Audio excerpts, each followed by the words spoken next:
সম্মানিত হাজির, এই আয়াতে আল্লাহ রাব্বুল আলামিন আমাদেরকে যে মেসেজটি দিচ্ছে সেটি হলো মৃত্যু সম্পর্কে। আল্লাহ রাব্বুল আলামিন আমাদেরকে জানিয়ে দিচ্ছে মৃত্যু এটি অনিবার্য, মৃত্যু এটি প্রত্যেকের কাছে আসবে, প্রত্যেকের সঙ্গেই দেখা করবে, ঠিক কি না? পৃথিবীতে মহাসত্য যা কিছু আছে তার ভিতরে একটি হলো কালামে হাকিম। কালামে হাকিমের ভিতরে কোনো মিথ্যা নেই। পবিত্র কালামে হাকিমকে নিয়ে অনেকেই দুঃখের বিষয় হলো টুপিওয়ালা দাড়িওয়ালা অসংখ্য ওলামায়ে কেরাম, যাদের শুরুতে আল্লামা লাগে, এমন অসংখ্য আলেম আছে যারা কোরআন পড়তে পড়তে কোরআনের মূল বিষয় না বুঝে তারা কোরআনের ভুল ধরে। এরকম অনেক মানুষও আছে যারা বলে যে কোরআনে কারিমের মধ্যে বলা হয় কোনো ভুল নেই, কিন্তু তারা ওই কোরআনে কারিম থেকে ভুল খুঁজে বের করে। এরকম অনেক মানুষ, অনেক আলেম আছে। কিন্তু আল্লাহ তাআলা তো বলেছে কোরআনে ভুল তো দূরের কথা, সন্দেহ যালিকাল কিতাবুলা রাইবা ফিহি লা শাক্কা লা রাইবা ফিহি। আর ভুল তো দূরের কথা, সন্দেহ নেই। অনেক মানুষ আছে এই কোরআনের ভিতরে কি করে ভুল খোঁজে। পৃথিবীর মধ্যে মহাসত্যর ভিতরে আরও একটি সত্য বাণী হচ্ছে, সেটি হলো মৃত্যু বরণ করতে কোরআন সকলে বিশ্বাস করে না। কোরআন ইসলাম ধর্মের মানুষেরা বিশ্বাস করে। বিধর্মী জাতি, বিভিন্ন ধর্মের মানুষেরাও কোরআনকে অনেক সময় বিশ্বাস করে। বিভিন্ন বিজ্ঞান কোরআনকে বিশ্বাস করে, কোরআনের মূল থিওরি মেনে না নিলেও কোরআনকে রিচার্জ করে তারা বিভিন্ন জিনিস গবেষণা করে মানুষের সামনে নতুন নতুন তথ্য দেয়, ঠিক কি না? এজন্য হয়তো কোরআনে কারীম বিজ্ঞানদের কাছে পৃথিবীর যতগুলো গবেষণার বই আছে, যতগুলো গবেষণার বই বিজ্ঞানদের কাছে আছে, তারা যত গবেষণা করে বই পুস্তক দিয়ে তার ভিতরে নাম্বার 1, 1 নাম্বার সিরিয়ালে আছে কোরআনে কারীম। সুবহানাল্লাহ, সুবহানাল্লাহ। তবুও এই কোরআন সকলে বিশ্বাস। মহাসত্য একটি কথা আছে যেটি নিয়ে কোনো দ্বিমত নেই। মুসলমানরা এরা বিশ্বাস করে মৃত্যুবরণ। বিভিন্ন জাতি, বিভিন্ন জনগোষ্ঠী তারাও বিশ্বাস করে মৃত্যুবরণ করতে হবে। কোরআন কিন্তু নাস্তিকরা বিশ্বাস করে না। কিন্তু নাস্তিকরা এই মহাসত্য, এই কথা বিশ্বাস করে মানুষকে মৃত্যুবরণ করতে হবে।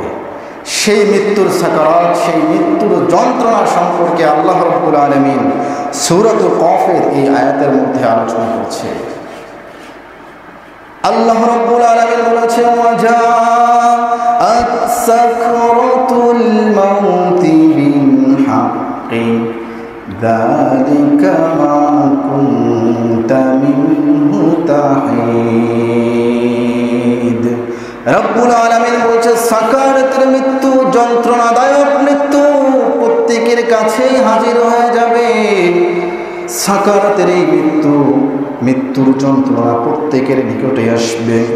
যালিকা মা কুনতা মিনহু তাহিদ, যেই মৃত্যু থেকে সর্বদা আমরা পলায়ন করার, বেঁচে থাকার চেষ্টা করতাম। আমরা যতই মৃত্যু থেকে পালিয়ে বেড়ানোর চেষ্টা করি না কেন, এই মৃত্যু থেকে বাঁচার কোনো রাস্তা নাই, মৃত্যু থেকে পলায়ন করার কোনো রাস্তা নাই। মৃত্যু হলো এমন একটা রোগ, যে রোগের কোনো ঔষধ, যে রোগের কোনো চিকিৎসক নেই। মৃত্যু হলো এমন একটি রোগ, এ মহারোগের কোনো ঔষধ নেই, এ মহারোগের কোনো চিকিৎসক নেই। কবি বলেছে নাই এ মহারোগের ঔষধ। কবি মৃত্যু সম্পর্কে সুন্দরভাবে বলেছেন যে এ মহারোগের ঔষধ নেই, এ মহারোগের চিকিৎসক নেই, নাই সেই ঔষধ জগতে, খুঁজিয়া কাতর হইলে কি হবে, পারিবে না তাকে ফেরাতে, ঠিক না? এ মৃত্যু হচ্ছে এমন একটা রোগ, এই রোগ থেকে কেউ ফেরাতে পারবে না। এই জন্য এই মৃত্যু অবধারিত, আমাদের প্রত্যেককে মৃত্যুবরণ করতে হবে। মৃত্যুর যদি কোনো ঔষধ থাকতো তাহলে মানুষ অন্য অন্য রোগের চিকিৎসা নেওয়ার আগে মৃত্যু এ রোগের ঔষধ আগে সেবন করত, একটি নয় অনেকগুলো সেবন করত, ঠিক কিনা? কিন্তু মৃত্যু এ রোগের কোনো ঔষধ নেই, কোনো ডাক্তার নেই। আল্লাহ তাআলা কোরআনের ভিতরে বলেছে, কাল্লা ইযা দুক্কাতিল আরদু দাক্কান দাক্কা। আল্লাহ রাব্বুল আলামিন বলেছে, কাল্লা ইযা বালাগাতিত তারাকি ওয়া কিলা মান রাক। রব্বুল আলামিন বলেছে, যখন বান্দার রূহটাকে কবজ করা হবে, তাকে জিজ্ঞাসিত করবে তাকে, কোনো ঝাড়ফুঁককারী আছে তোমাকে আজকে এই মৃত্যু থেকে রেহাই দিবে? কোনো ডাক্তার আছে আজকে তোমাকে এই মৃত্যু থেকে রেহাই দিবে? নাই। কবির সেই কথায়, কোরআনের আয়াতের এই কথায় মিল আছে না নাই? আছে। এই জন্য প্রিয় ভাইরা, মৃত্যুকে সামনে রেখে আমাদের জীবন যদি আমরা পরিচালনা করতে পারি, আমাদের জীবন হবে সুন্দর। আল্লাযী খালাকাল মাউতা ওয়াল হায়াতা লিয়াবলুয়াকুম আইয়ুকুম আহসানু আমালা। আল্লাযী খালাকাল মাউতা, যিনি সৃষ্টি করেছেন মৃত্যু, ওয়াল হায়াতা, এবং সৃষ্টি করেছেন কি? জীবন, হায়াত। আহসানু আমালা, তিনি দেখবেন আমাদেরকে উত্তম আমল। কি দেখবেন? উত্তম আমল। এই আয়াতের মধ্যে আল্লাহ রাব্বুল আলামিন আগে কিন্তু মৃত্যুর কথা বলেছেন। খলাকাল মাউতা, আল্লাহ সৃষ্টি করেছেন মৃত্যু। এরপরে বলেছেন ওয়াল হায়াতা, সৃষ্টি করেছেন হায়াত। পৃথিবীতে মানুষ আগে মৃত্যু বরণ করে নাকি আগে হায়াত অতিবাহিত করে? কথা বলেন। হায়াতকে আগে অতিবাহিত করে, কিন্তু আল্লাহ তাআলা আগে মৃত্যুর কথা বলেছে। তাফসীরের মধ্যে আছে যে এখানে আগে মৃত্যুর কথা বলার উদ্দেশ্য হলো, কোনো বান্দা যদি মৃত্যুকে স্মরণ রেখে তার হায়াতকে অতিবাহিত করে, তার জীবনকে পরিচালনা করে, তার জীবনের আমলগুলো আহসানু আমালা হয়ে যাবে, সুন্দর আমল হয়ে যাবে। সুবহানাল্লাহ। তাহলে আমাদেরকে মৃত্যু এই শব্দটি সর্বদা কি রাখতে হবে? স্মরণ রাখতে হবে, কারণ মৃত্যুর যন্ত্রণা বড় কঠিন। মৃত্যুর যন্ত্রণা সম্পর্কে বিভিন্ন সাহাবী বিভিন্ন রকমের কথা বলেছে।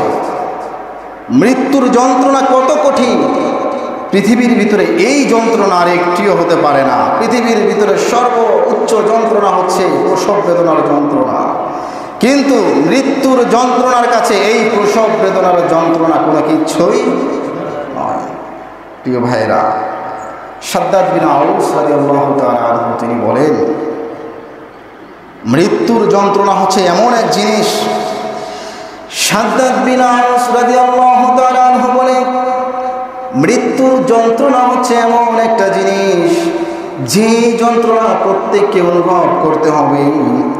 মৃত্যুর যন্ত্রণা হলো এমন জিনিস, কাছি দিয়ে কোনো বান্দার শরীরের চামড়া খুলে ফেললে যেমন কষ্ট অনুভব হবে, অথবা করাত দিয়ে বান্দার শরীরটাকে যদি দ্বিখণ্ডিত করা হয় যেমন কষ্ট অনুভব হবে, অথবা টকবগে গরম পানির তলায় যদি কোনো বান্দাকে নিক্ষেপ করে দেওয়া হয় যেমন কষ্ট হবে, তার থেকে হাজার হাজার গুণ কষ্ট হবে মৃত্যুর যন্ত্রণা। আল্লাহু আকবার। মৃত্যুর যন্ত্রণা কত কঠিন।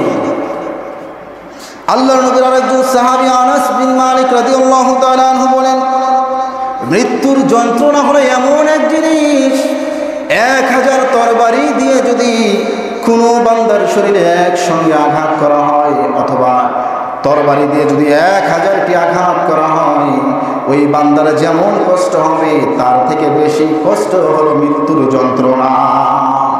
আল্লাহর নবীর আরেকজন সাহাবী ওমর ইবনুল খাত্তাব রাদিয়াল্লাহু তাআলা আনহু কাব রাদিয়াল্লাহু তাআলা আনহুকে বললেন, ও ভাই কাব, তুমি একটু আমাকে জানাও মৃত্যুর যন্ত্রণাটা কেমন হবে?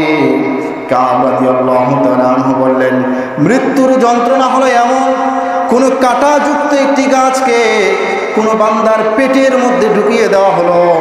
যেমন কাঁটাযুক্ত গাছ কোনো বান্দার পেটের মধ্যে ঢুকিয়ে দিলে সেই গাছের কাঁটাগুলো বান্দার শরীরের শিরায় উপর শিরায় আঘাত করে। এরপরে কোনো শক্তিশালী মানুষের মাধ্যমে সেই গাছটাকে টেনে বের করলে যেমন কষ্ট অনুভব হবে, মৃত্যুর যন্ত্রণা হলো এর থেকেও আরো বড় কঠিন। সহ্য করতে পারবেন? আল্লাহর নবীর আর একজন সাহাবী আমর ইবনুল আস রাদিয়াল্লাহু তাআলা আনহু, যখন তিনি মৃত্যু শয্যায় চলে গেলেন, তার সন্তান তাকে জিজ্ঞাসা করলেন, ওগো আমার বাবা, আপনি যখন সুস্থ ছিলেন তখন মানুষদেরকে বলতেন, কোন মানুষ যখন মৃত্যু শয্যায় চলে যায়, মৃত্যুর সাকারাত সে গ্রহণ করতে থাকে, কিন্তু মানুষকে বুঝাইতে পারে না। মানুষকে যদি বুঝাইতে পারতো, মানুষ তাহলে মৃত্যুর কথা বেশি বেশি স্মরণ করতো, তাহলে ভালো ভালো নেক আমল করতো। আজকে পিতা, আপনি মৃত্যু শয্যায় আছেন, মৃত্যুর যন্ত্রণাটা কেমন আমাদেরকে একটু বুঝান। পিতা তখন সন্তানকে জানাচ্ছে, ও আমার সন্তান, মৃত্যুর যন্ত্রণাটা হলো এমন, আজ আমার মনে হচ্ছে আসমান এই জমিনকে একত্রিত করা হয়েছে, আসমান আর জমিনকে একত্রিত করে আমাকে মনে হচ্ছে ওই আসমান জমিনের নিচে আমাকে পিষে ফেলা হচ্ছে, পাহাড় পর্বতগুলো মনে হচ্ছে আমার কাঁধের উপরে উঠিয়ে দেওয়া হচ্ছে, এত যন্ত্রণা আমি সহ্য করতে পারছি না। আল্লাহর নবী একজন মুসা কালিমুল্লাহ, তিনি একজন প্রসিদ্ধ পয়গম্বর। মুসা আলাইহিস সালাতু ওয়াস সালামকে আল্লাহ রাব্বুল আলামিন জিজ্ঞাসা করলেন, মুসা আলাইহিস সালাতু ওয়াস সালামের জানকে যখন কবজ করা হলো, জান কবজ করার পরে আল্লাহ রাব্বুল আলামিনের কাছে তার রূহ যখন পেশ করা হলো, আল্লাহ রাব্বুল আলামিন মুসা আলাইহিস সালাতু ওয়াস সালামকে জিজ্ঞাসা করলো, ওগো মুসা, তোমার জান কবজ করা হয়েছে, তোমার জান কবজ করার সময় তোমার কেমন অনুভব হয়েছে একটু জানাও, মৃত্যুর যন্ত্রণা কেমন একটু জানাও। মুসা আলাইহিস সালাতু ওয়াস সালাম বলল, আমার কাছে মনে হয়েছে মৃত্যুর যন্ত্রণা হলো কয়লার উপরে পাখিকে গ্রিল যেভাবে ভাজে এভাবে ভাজা হচ্ছে, আল্লাহু আকবার। অন্য রায়াতে আছে, আমার কাছে মনে হচ্ছে একটি ছাগলকে জব ছাড়া জবহীন তার শরীর থেকে কষাই টেনে টেনে চামড়াটা মনে হয় খুলে নিচ্ছে, মৃত্যুর যন্ত্রণায়। আর সাহাবী আর নবী, এদের কাছে আমরা যেতে পারবো? এদের সমতুল্য আমরা হতে পারবো?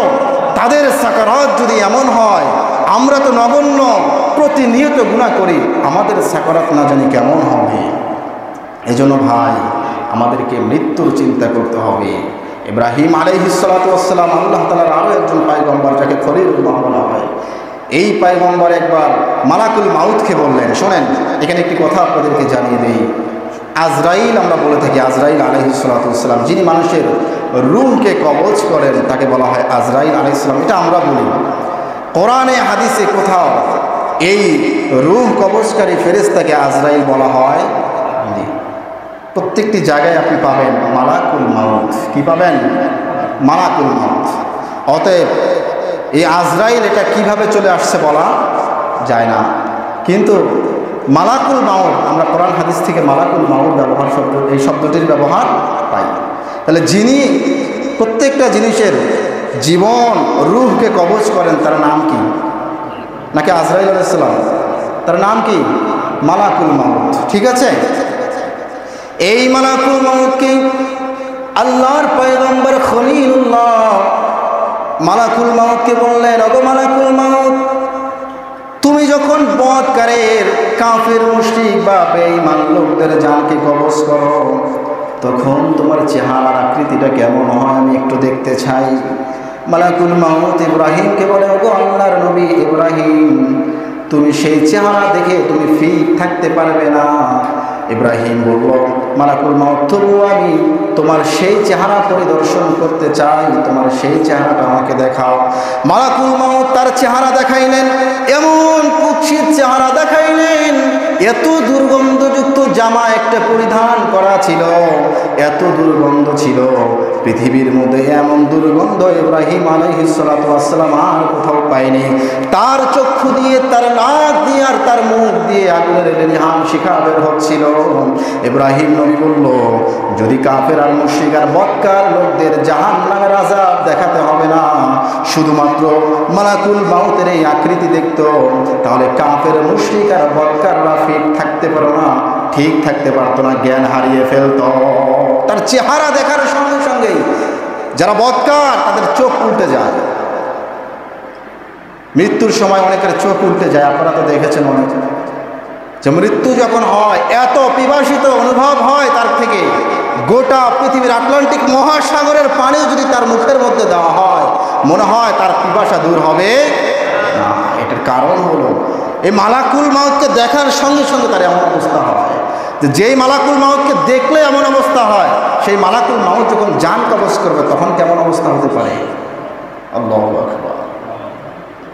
রাহমাতুল লিল আলামিন, গোটা জাহানের সরদার পয়গম্বর হযরত মুহাম্মদুর রাসূলুল্লাহ সাল্লাল্লাহু আলাইহি ওয়াসাল্লাম তাকে যখন দুনিয়ার জীবন থেকে পরকালের জীবনে দেওয়া হবে, মালাকুল মাউত যখন তার কাছে আসবে, তার আগ মুহূর্তের ঘটনা। নবী করিম সাল্লাল্লাহু আলাইহি ওয়াসাল্লাম রওজার মধ্যে জীবিত আছে। নবী করিম সাল্লাল্লাহু আলাইহি ওয়াসাল্লাম দুনিয়ার জীবন শেষ করার আগে অসুস্থ হয়ে পড়লেন। সাহাবীরা তাকে ধরে ধরে মসজিদের মধ্যে নিয়ে গেলেন, নামাজ পড়ালেন, নামাজের পরে খুতবা দিলেন। সাহাবীদেরকে লক্ষ্য করে বললেন, ও সাহাবীরা তোমরা শোনো, আল্লাহ রাব্বুল আলামিন পৃথিবীর একজন মানুষকে গোটা পৃথিবী দিতে চেয়েছিল, কিন্তু ওই মানুষটা গোটা পৃথিবীকে পছন্দ না করে ওই মানুষটা আল্লাহ পাকের দিদারকে পছন্দ করে নিয়েছে। বলেন সুবহানাল্লাহ। সাহাবীরা বুঝতে পারলো না কার কথা বলে, কিন্তু একজন সাহাবী বুঝে ফেললেন, আবু বকর রাদিয়াল্লাহু তাআলা আনহু। আবু বকর রাদিয়াল্লাহু তাআলা আনহু বোঝার সঙ্গে সঙ্গেই তার চোখ দিয়ে পানি পড়তেছে। তিনি বুঝতে পারলেন এটা আর কেউ নয়, এটা হলো আমার নবী, আমার বন্ধু হযরত মুহাম্মদ রাসূলুল্লাহ সাল্লাল্লাহু আলাইহি ওয়াসাল্লাম। তিনি কান্না করতে লাগলেন, আবু বকর কান্না করতে লাগলেন। সাহাবীরা অবাক হয়ে গেলেন, নবী করিম সাল্লাল্লাহু আলাইহি ওয়াসাল্লাম কার কথা বললেন, যার কথা শুনে আবু বকর কান্না করছেন।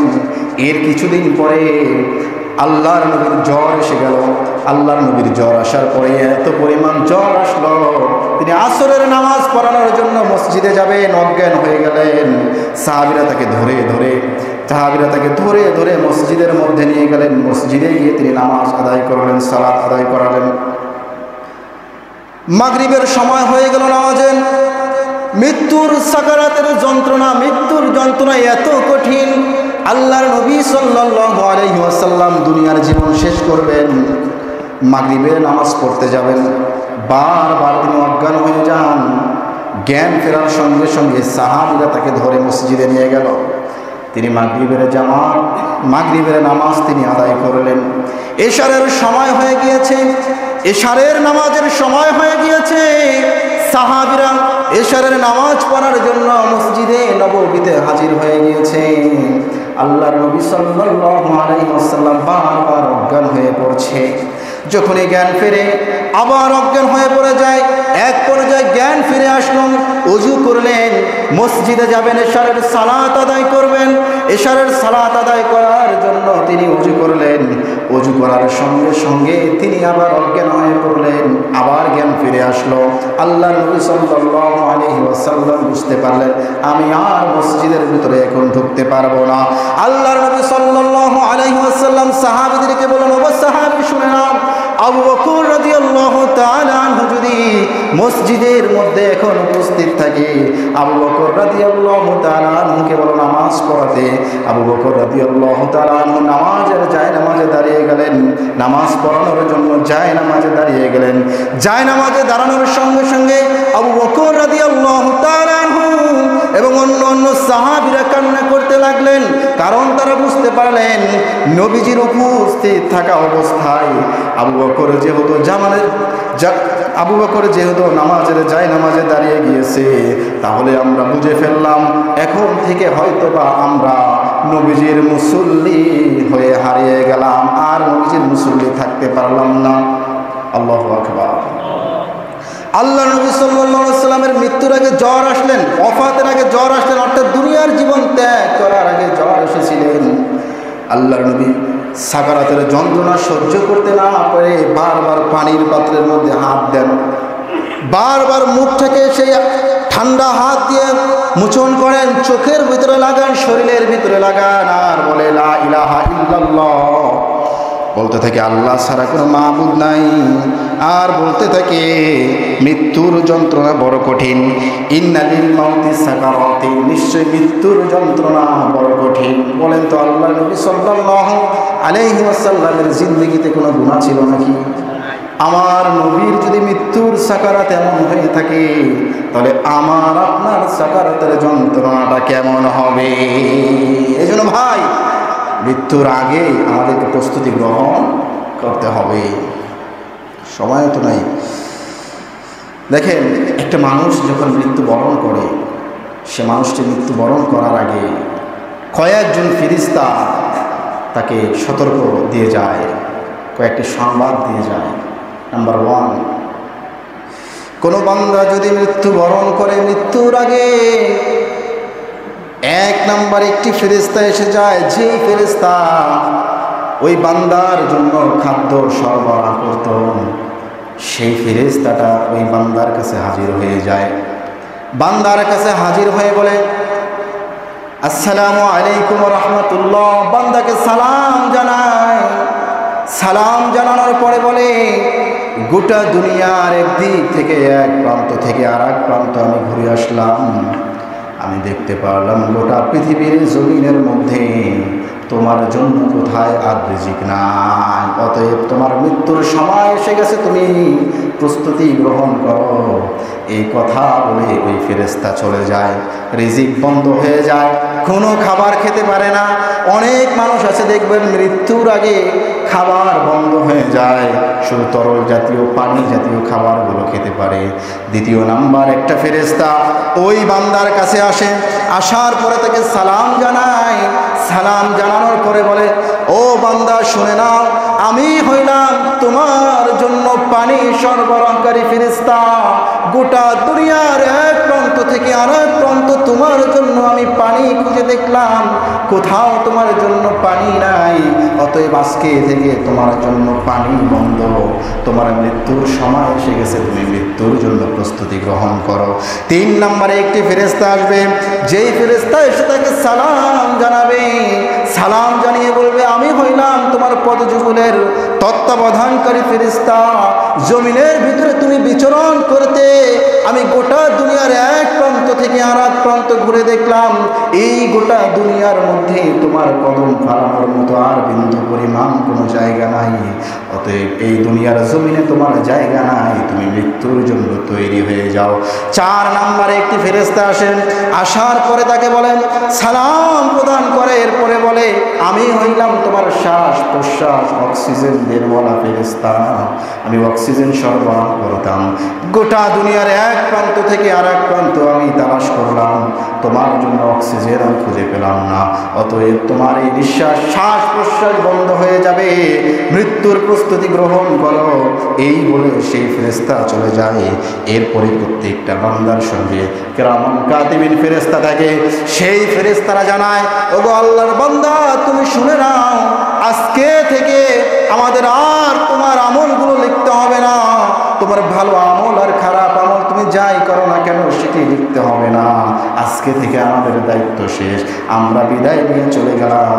তার থেকে বিদায় নিয়ে চলে যায়। এরপরে মালাকুল মাউত আসে। মালাকুল মাউত আসার পরে সেই বান্দার রূহকে কবজ করে নেয়। যখন মালাকুল মাউত আসে, আসার পরে বান্দার রূহ যখন কবজ করে, রূহ কবজ করার সিস্টেমটা হয়, রূহ কবজ করার এই যন্ত্রণাটি হয় প্রায় 3 ধরনের। কয় ধরনের একটু মনে রাখবেন। 1 নাম্বার, মৃত্যুর যন্ত্রণা হয়ে থাকে 3 ধরনের। নাম্বার 1, নেককারের মৃত্যুর যন্ত্রণা হয় একরকম। নাম্বার 2, 2 নম্বরে যখন বদকারের রূহকে কবজ করা হয় তখন এই বদকারের রূহ কবজ করার যন্ত্রণা এটি হয় আরেক রকম। নাম্বার 3 নম্বরে শহীদদের যারা আল্লাহর রাস্তায় লড়াই করে এদের রূহ কবজ করার যন্ত্রণা যে একটা আছে এই যন্ত্রণাটা হয় অন্যরকম। তাহলে 1 নম্বর বললাম যখন নেককারদের জানকে কবজ করা হয় সেই জান কবজ করার যন্ত্রণা হয়ে থাকে একরকম। আল্লাহ রাব্বুল আলামিন আমাদেরকে নেককারদের ভিতরে শামিল রাখুক, সকলে বলেন আল্লাহুম্মা আমিন। রব্বুল আলামিন বলেছে মালাকুল মাউত যখন কোনো বান্দার জানকে কবজ করে, জানকে কবজ করার পরে জান কবজ করার জন্য যখন আসার পরে বান্দার সাথে কোনো ত্রুটি করবে না। যখন মৃত্যু তাকে দিবে, মৃত্যু দেওয়ার সময় তার রূহটাকে কবজ করার সময় আল্লাহর সেই ফেরেশতা কোনো ধরনের কোনো ত্রুটি রাখবে না। আল্লাহ রাব্বুল আলামিন বলেন ওয়া হুয়াল কাহিরু ফাওকা ইবাদিহি ওয়া ইউরসিলু আলাইকুম হাফাযা। রাব্বুল আলামিন তার বান্দাদের উপরে ক্ষমতাশীল এবং হেফাজতকারী ফেরেশতাদেরকে বান্দার কাছে আল্লাহ তাআলাই পাঠান। এরপরে বলছে হাত্তা ইদা জাআ আহাদাকুমুল মাউতু তাওয়াফাতুহু রুসুলানা ওয়া হুম লা ইউফাররিতুন। কোন বান্দার যখন মৃত্যুর সময় এসে যায়, যখন আল্লাহ রাব্বুল আলামিন তার দূতকে প্রেরণ করে মৃত্যুর জন্য, ওয়া হুম লা ইউফাররিতুন, জান কবজ করতে গিয়ে সেই বান্দা কোনো ধরনের কোনো ত্রুটি বিচ্যুতি করে না। কোনো বান্দার যদি আযাব পাওয়ার থাকে তাহলে ওই বান্দাকে একটু কিঞ্চিত পরিমাণ আযাব তার জন্য ছেড়ে দেবে না, কোনো ধরনের কোনো ত্রুটি মালাকুল মাউত দেখাবে না। এজন্যই আমাদেরকে থাকতে হবে নেককারদের মধ্যে, কারণ নেককারদের মৃত্যুর যন্ত্রণা হচ্ছে একরকম। আল্লাহ তাআলা বলে আল্লাযীনা তাতাওয়াফাহুমুল মালাইকাতু তাইয়িবিন। আল্লাহ রাব্বুল আলামিন বলছেন যখন পবিত্র মানুষদের রূহকে বের করে নেওয়া হয়, রূহকে বের করে নেওয়ার সময় তাদেরকে বলা হয় ইয়াকুলুনা সালামুন আলাইকুম উদখুলুল জান্নাতা বিমা কুনতুম তা'মালুন। জোরে আওয়াজ দিয়ে বলেন না সুবহানাল্লাহ। আল্লাহ রাব্বুল আলামিন বলছেন যখন পবিত্র আত্মাকে বের করে নেওয়া হয় ওই সময় ফেরেশতা তার কাছে গিয়ে সালাম জানায় আর বলে তোমার উপরে শান্তি বর্ষিত হোক, উদখুলুল জান্নাহ, ও আল্লাহর নেককার বান্দা তুমি জান্নাতের মধ্যে প্রবেশ করো, বিমা কুনতুম তা'মালুন, তুমি দুনিয়ার মধ্যে ভালো কাজ করতে এই ভালো কাজের বদলা হলো তোমার জন্য জান্নাত। সুবহানাল্লাহ। আল্লাহ রাব্বুল আলামিন কোরআনে কারীমের অন্য একটি আয়াতের মধ্যে বলছে ইন্নাল্লাযীনা ক্বালু রাব্বুনাল্লাহু সুম্মা ইসতাকামু তাতানাজ্জালু আলাইহিমুল মালাইকা।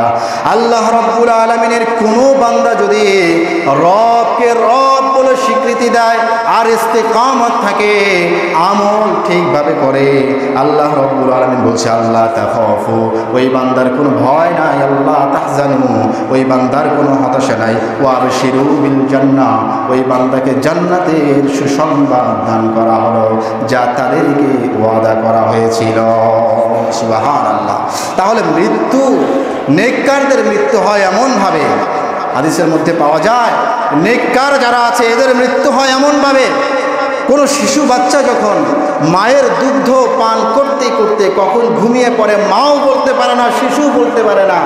নেককাররা যখন মৃত্যুবরণ হবে তাদের জান্নাতকে তাদের সামনে তুলে ধরা হবে, ওই জান্নাতের নাজ নিয়ামত দেখে মৃত্যুর যন্ত্রণা এটি শরীরে হবে কিন্তু তার ভিতরে অনুভব হবে না।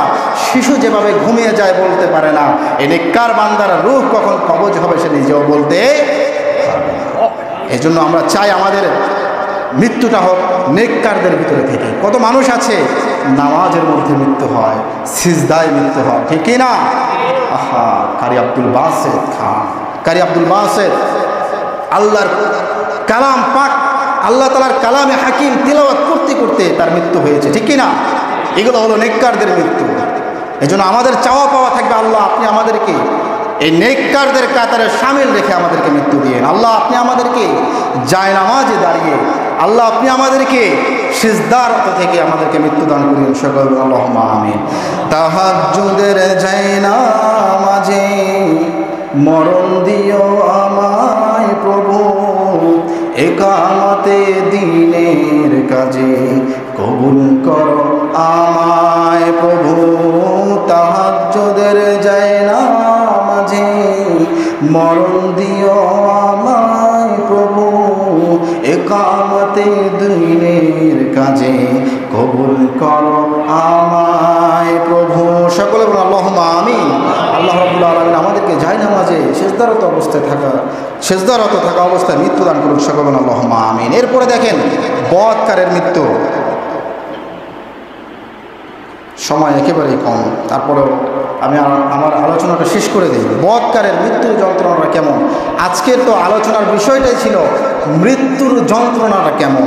আমি শুরু থেকে এ পর্যন্ত যতগুলো কথা বললাম সবগুলো কথার ভিতরেই মৃত্যুর যন্ত্রণার কথাটি উল্লেখ আছে।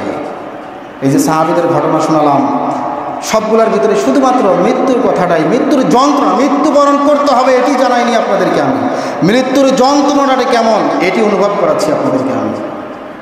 বৎকারের মৃত্যু যখন হয়, আল্লাহ রাব্বুল আলামিন বলে বৎকাররা যখন মৃত্যুবরণ করে, আল্লাযীনা তাতাওয়াফাহুমুল মালাইকাতু যালিমি আনফুসাহুম, জালেমদের মৃত্যু যখন হয়, মালাকুল মাউত যখন জালেমদের রূহকে কবজ করে, ওই সময় ওই জালেম বলে ফাআলকাবুস সালামা মা কুন্না না'মালু বিসমিন সু, ওগো আল্লাহর ফেরেশতা, আমি তো দুনিয়াতে থাকতে কোনো কিছু করি নাই, কেন আমাকে এত কষ্ট দিয়ে দিয়ে আমার জানকে কবজ করতেছো? তখন ফেরেশতা তাকে জানায় বালা ইন্নাল্লাহা আলিমুম বিমা কুনতুম তা'লামুন, হ্যাঁ তুমি ভালো কাজ করেছো কি করো নাই এটা পৃথিবীর কেউ না জানলে যিনি জানেন তিনি কে? আল্লাহ। আল্লাহ রাব্বুল আলামিন কোরআনে কারীমের অন্য একটি জায়গায় বলেন ওয়ালাউ তারা ইযিয যালিমুনা ফি গামারাতিল মাউতি ওয়াল মালাইকাতু বাসিতু আইদিহিম, যখন তোমরা দেখো কোন বান্দা, কোন জালেম বান্দা মৃত্যুর যন্ত্রণা অনুভব করছে, তোমরা শুনে রাখো, তোমরা জেনে নাও ওয়াল মালাইকাতু বাসিতু আইদিহিম, ওই জালেমের শরীরের মধ্যে মালাকুল মাউত তার হাতকে প্রসারিত করে দেয়। হাতকে প্রসারিত করার পরে বলে আখরিজু আনফুসাকুম, ও বৎকারের রূহ তুমি বের হয়ে যাও। আল্লাহর নবী সাল্লাল্লাহু আলাইহি ওয়াসাল্লাম বলে যখন কোন বৎকারের রূহকে কবজ করা হয় তখন আল্লাহর সেই ফেরেশতা মালাকুল মাউত বলে ইয়া আইয়াতুহান নাফসুল খাবিস, হে অপবিত্র আত্মা, উখরুজ, তুই বের হয়ে যা। যখন এমন কথা বলে বৎকারের রূহটা বের হতে চায় না, তখন আল্লাহ রাব্বুল আলামিনের সেই ফেরেশতা মালাকুল মাউত বৎকারের শরীরের মধ্যে হাত প্রসারিত করে দেয়। তার এই রূহটা শরীর থেকে বের হতে চায় না, এই রূহটাকে এমনভাবে টানা হয়, টানতে টানতে যখন তার এই রূহটা হলক করতে চলে আসে, এই বান্দার দুনিয়ার সব কিছু ভুলে যায়। এই বান্দার দুনিয়ার সব কিছু ভুলে পৃথিবীর সর্বোচ্চ কষ্ট সে বহন করতে থাকে। এজন্য তো আল্লাহ রাব্বুল আলামিন বলেন যখন ফেরেশতা ওই মালাকুল মাউত যখন ওই বৎকারের কাছে এসে যায় তখন বলে আখরিজু আনফুসাকুম, বের হয়ে যাও, রূহকে বের হওয়ার আদেশ দেয়। আর বলা হয় আল ইয়াউমা তুজজাউনা আযাবাল হুনি বিমা কুনতুম তাকুলুনা আলাল্লাহি গায়রাল হক, তাকে বলা হয় তুই বের হয়ে যা, তোর অবমাননা করার জন্য তোর শাস্তি তোকে প্রদান করা হবে। আল্লাহর ওপর তুই অসত্য বলতি এবং তুই দিনের ভিতরে ওয়াকুনতু মান আয়াতিহি তাস্তাকবিরুন, আল্লাহ তাআলার আয়াতের উপরে তুই তাকাব্বুরি করতি। আল্লাহ তাআলার আয়াতের উপরে যারা তাকাব্বুরি করে, কোরআনের দাওয়াত নিয়ে যখন কোনো মানুষ আপনার কাছে যায়, আপনি বিরক্ত হয়ে যান আর তাকে কষ্ট দেওয়ার চেষ্টা করেন, তার থেকে মুখ ফিরিয়ে নিয়ে যান। আল্লাহ রাব্বুল আলামিন জানান, ওই বান্দার রূহ যখন কবজ করা হবে, পৃথিবীর সব থেকে বেশি কষ্ট ওই বান্দাকে দেওয়া হবে।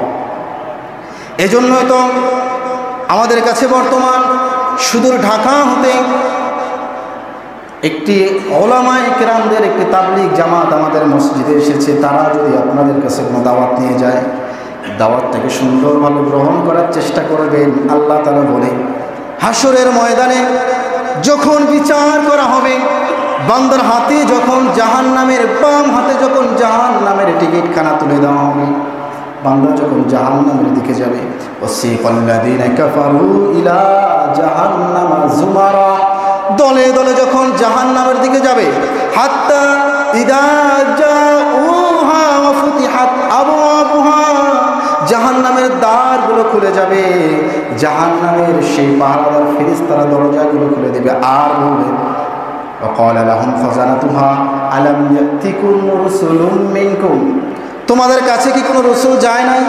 ইয়াতলু আলাইকুম আয়াতি, তোমাদের কাছে কি কেউ আল্লাহ পাকের কালামের আয়াত, আল্লাহ পাকের বাণীগুলো কেউ শোনায় নাই? তখন আপনি বলবেন, হ্যাঁ শুনিয়েছি কিন্তু মানিনি।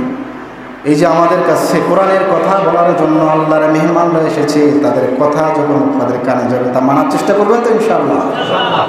যদি আপনাদের ঘরের দরজায় গিয়ে আপনাদেরকে দাওয়াত দেয়, আপনারা ক্ষিপ্ত হয়ে যাবেন মনে হয়, নাকি দাওয়াত গ্রহণ করবেন? ইনশাআল্লাহ তারা 3 দিন এখানে থাকবে, আপনারা চেষ্টা করবেন তাদের সাথে সময় দেওয়ার জন্য। দিনের কি কথাগুলো বলে এগুলো আপনারা শ্রবণ করে আপনাদের অন্তরে বসিয়ে নেওয়ার চেষ্টা করবেন, তা অনুযায়ী আমল করার চেষ্টা করবেন। সময় যেহেতু কম, আমি আমার আলোচনা এখানে পুরোপুরি আলোচনা শেষ করতে পারলাম না, অনেক লম্বা আলোচনা ছিল এটি। শুধুমাত্র এতটুকু আপনাদেরকে জানাতে চাই, বদকারের মৃত্যুর যন্ত্রণা খুবই ভয়াবহ। এই রূহ যখন, বদকারের রূহ যখন এই আল্লাহ পাকের কাছে নিয়ে যাওয়া হবে, রূহ তো যাবে 2 জায়গায়, না হয় ইল্লিয়িনে না হয় সিজ্জিনে। বদকারের রূহ যখন নিয়ে যাওয়া হবে, 7 আসমান ভেদ করতে হবে আপনাকে। আপনি যদি বদকার হয়ে থাকেন, আপনার রূহটা, আপনার এই দেহটা আপনার কবরে দাফন করার আগে আগে আপনার এই রূহটা 2টি জায়গায় চলে যাবে, হয় ইল্লিয়িন না হয়। মনে রাখবেন, আসমান ভেদ করতে হবে। যদি বদকার হয়ে থাকেন, আল্লাহ বলে লা তুফাত্তাহু লাহুম আবওয়াবুস সামা, এই আসমানগুলোর কাছে যখন রূহ নেওয়া হবে, তখন বলবে, কে এসেছে, কে, এত দুর্গন্ধ কেন, কাকে নিয়ে আসছো? বাবার নাম ধরে ধরে, মায়ের নাম ধরে ধরে ফেরেশতারা বলবে, অমুককে নিয়ে আসছি। তখন আসমান বলবে, লানত ওই বান্দার উপরে, আল্লাহ পাকের লানত বর্ষিত হোক, আমি আসমান এই বদকারের জন্য দরজা খুলে দিতে পারবো না। আল্লাহ, এই জন্য প্রিয় ভাইরা, নেককার হন, নেককারের মৃত্যু চান, শহীদি মৃত্যু চান, বদকারের মৃত্যু থেকে আপনি সর্বদা আল্লাহর কাছে পানা চান। সবাই চাবো তো ইনশাআল্লাহ। আল্লাহ রাব্বুল আলামিন আমাদের দুনিয়ার এই সংক্ষিপ্ত জীবনটা আল্লাহ তাআলার পথে, সিরাতে মুস্তাকিমের পথে পরিচালিত করার তৌফিক দান করে দিক। সকলে বলুন আল্লাহুম্মা আমিন।